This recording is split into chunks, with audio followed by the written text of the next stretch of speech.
Today I'll be going over keyword density. So keyword density is the percentage of times a keyword is used on a web page.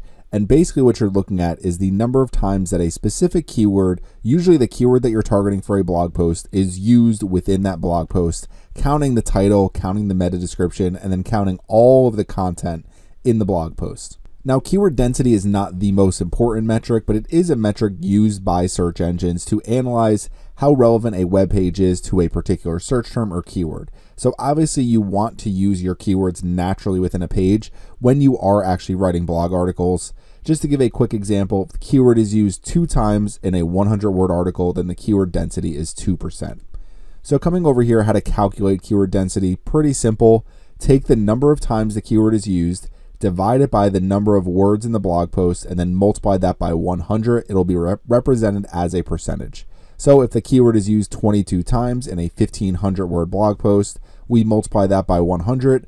1.47% would be the keyword density, which in this case, this would be what I would consider an acceptable keyword density, because ultimately what you want to do is avoid keyword stuffing. So this is the practice of overusing keywords or phrases purposely, or just doing it because as you write, you just continuously use the same keyword over and over again. If you repeat the same keyword multiple times in a sentence, add irrelevant keywords to a page, or try to hide keywords using white text on a white background, I wouldn't recommend doing any of these things. I definitely would not recommend trying to put your keyword into the text as many times as possible. What you're trying to shoot for is to keep your keyword density below 3%. And really, a lot of the pages that rank really high, the keyword density is between anywhere from 0.5% to 1.5%. So you kind of want to keep it in that range. If it's a little bit higher, it's not the end of the world. If there is one word you've used maybe 4%, 5% of the times on your page, again, that's not going to completely destroy your blog rankings, but you don't want to overstuff your keywords. You don't want to focus solely on keyword density. So it's not something where you need to go through, if you have 200 blog posts, you don't need to go through each individual blog post and see how many times you're using your keyword. Just try to write natural content. Don't overuse that keyword, and definitely don't use keyword stuffing.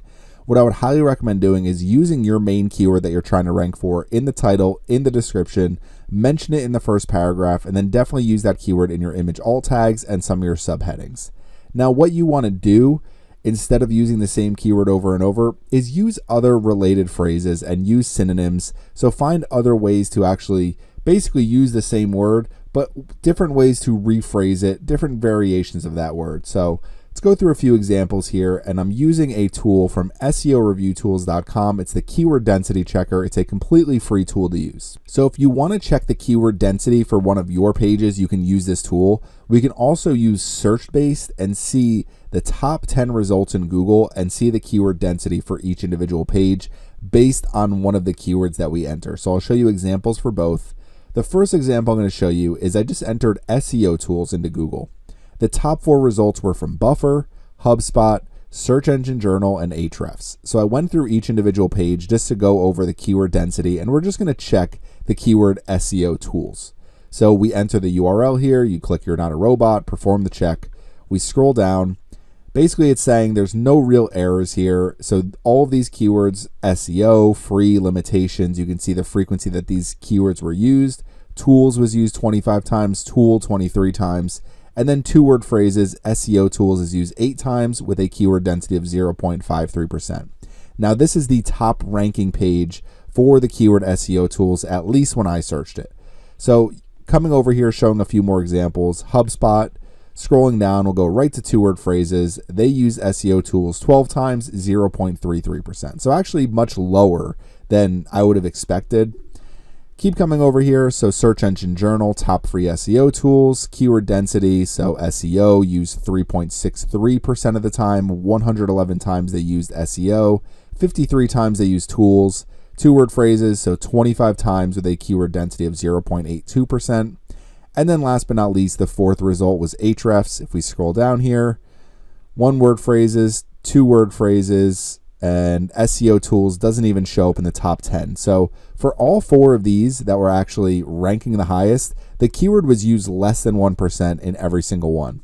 So I did another search because they have another tool here where it's the search-based keyword density checker. You click on the search-based tab, enter a keyword, choose your language, click I'm not a robot. I've already done this for the keyword density. So if we scroll down, the average word count, we're looking at the top 10 live Google search results. The average word count is 2,024 words, which is a lot of words for a keyword like keyword density. Average frequency, 26.2. Average keyword density is 1.11%. So that's the average for the top 10 results. And all of these you'll see are basically around 1%. Ahrefs somehow in an article about keyword density, it says they didn't use it at all. I don't know how that's possible, but you'll see some of these other articles here. So Wikipedia, 697 words used 11 times, 1.58%. Now this article here, 6,595 words. I don't know how you write that many words about keyword density, but we used 120 times for 1.82%. And the most that it was used was 1.92% with smallseotools.com. Yoast, who has the first ranking according to this result here, has over 2,000 words, only used keyword density 4 times. And they have the best rankings here, so the keyword density was very, very low. So no issues with any of those results. And as you can see, keeping your keyword density, you really want to keep it below 3%. Keeping it below 2% is also another good practice, but I would just try not to overuse your keywords. So to wrap up the video, you should have a good understanding of keyword density at this point. Based on all the results we just looked at, you may want to keep your keyword density below 2%, maybe even below 1%, the way some of those pages were ranking. I generally don't over-focus on keyword density. I will do it sometimes with certain articles if I feel like I've used the same keyword over and over again, and then go back through my articles and try to switch things around. You definitely don't want to focus solely on keyword density, and you should always just focus on writing natural content, not overusing the keyword, but you should use it in the title, in the meta description, in the first paragraph, in some of your image alt tags. Not every image alt tag needs to have your keyword, but you should definitely use it in at least one of the images. And then if you're using some subheadings, you can use your keyword or some different variations of your keyword. For example, if I create an article, Keyword Density, the Ultimate Guide, and then one of my subheadings is what is keyword density, that's a good way to actually use your keyword in some of the different subheadings. So if you have any questions about any of this, please leave them in the comment section. Thanks for watching my video today, and make sure you subscribe to the Surfside PPC YouTube channel.